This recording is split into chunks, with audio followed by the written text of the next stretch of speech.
Hello. Today we're going to discuss conclusions, and conclusions for many people are the hardest part of a writing project. I know for me, I have a lot of trouble with conclusions. Even in these videos, at the end of some of the videos, I've been like stuck with how to end the video. Like in the beginning of the video, I could say hello, I could talk about what we're going to do in the video, but at the end, I almost always stumble over exactly how to end it. I think it feels a little abrupt. And so, in your conclusions that you are using in your writing projects, please try to think about not being abrupt, right? You want to think about how to actually effectively conclude. The reason conclusions are hard for people is very practical, I think. People, by the time they're writing conclusions, they might be up against a deadline and just don't have time to adequately devote to the conclusion. They might also feel a little bit tired of their writing project. They've already said everything you want to say in a writing project, and so what do you put in a conclusion? People also have questions about how to start a conclusion. They don't know kind of how to signal to readers that it's time to move into a conclusion, so they'll revert to a phrase like in conclusion or to conclude. And sometimes in some contexts that's okay. We're going to think today about alternatives to that because I think there are a number of alternatives to how to actually move into the conclusion.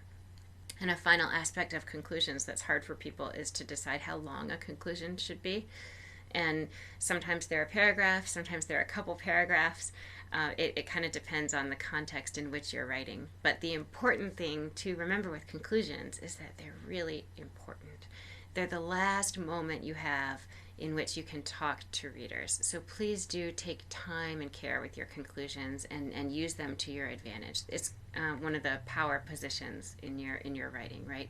The title, the first sentence, the introduction, transition sentences, your argument sentence, the conclusion, the closing sentence. These are all power positions where you're thinking this is really the moment where you can have a great impact on your readers. The purpose of conclusions in general includes the following three aspects. To recap what has been said, some busy readers, even if you hook them in the beginning as best as you can, and even if you're so well renowned and respected in the field that people generally hang on every word you say, even still, some busy readers will not read the whole essay and only read the conclusion to kind of get to the heart of the matter. So imagine that you're recapping for readers what has come before. And I put recap instead of repeat, which is different because you don't want to repeat. You don't want to actually cut and paste sentences from one section of your essay to the conclusion. You want to recap it in a slightly different way with a slightly different inflection. You want to emphasize what's significant. What's the purpose of you having written this argument? What do you really want readers to take away from it? Think about why it's important, what's significant. Some people refer to this as the so what question. So as a reader, maybe I'll read your writing and then I'll say, so what? What do you want me to do with it? And so this is your chance in the conclusion to share that with people. And then finally, a third element is to point towards future directions. Scholarly writing is an ongoing conversation. What you say, you hope other people are going to take away and do other stuff with. So, what are some possible ideas, right, for either future areas of inquiry or new areas of application or things you didn't have a chance to cover or study or research for this? You can point your readers in some of those general directions. We will be looking at a full conclusion in a second, but let's first examine some closing sentences to see the way that some of the writers we've been reading choose to actually end with the final sentence of their paper. Final sentence is really important. It's the last words that people will read right before they move on. So make it an important sentence. Here's Coyle's sentence.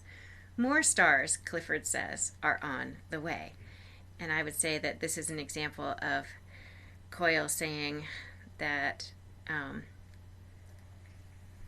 it's kind of a hopeful, right? It's pointing to the future. So all kinds of more stars are up and coming.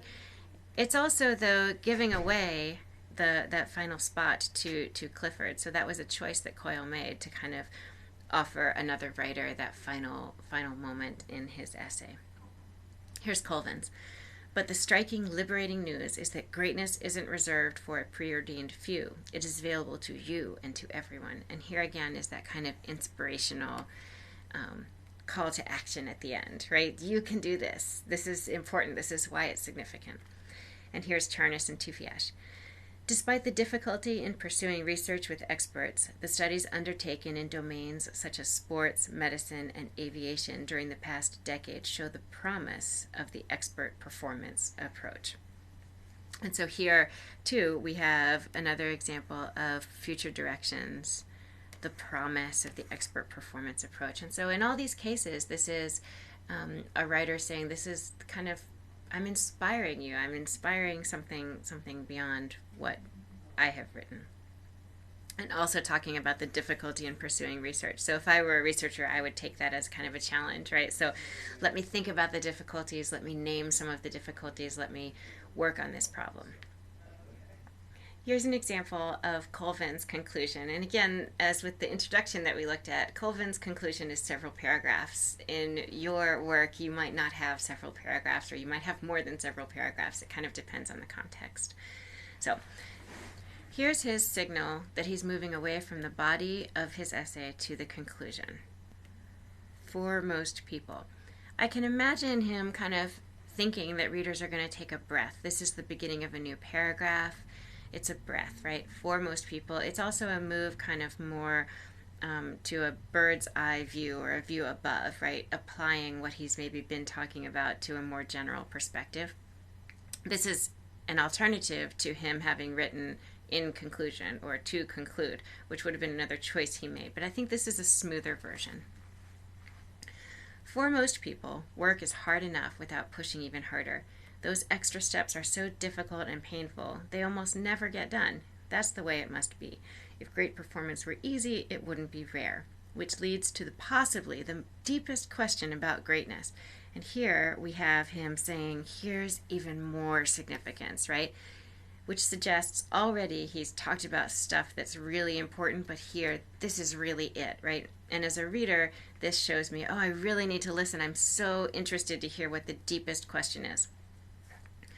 While experts understand an enormous amount about the behavior that produces great performance, they understand very little about where that behavior comes from. And here we have kind of a combination of, here's the significance of what he's done, as well as the way that you could carry forward his research.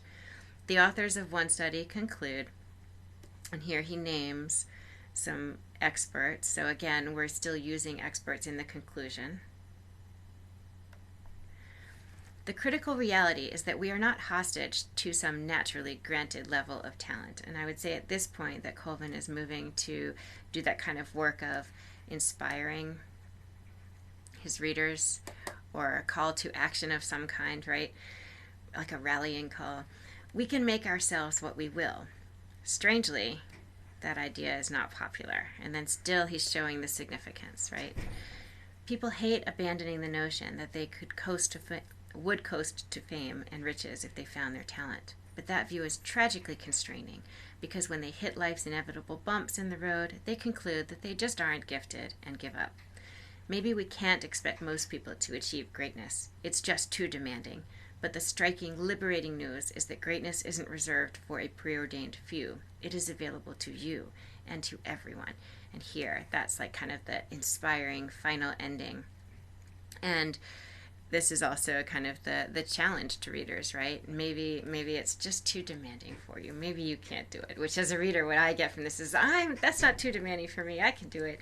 So these are the choices that Colvin made in his conclusion, and I'm interested to see what choices you make in your conclusion.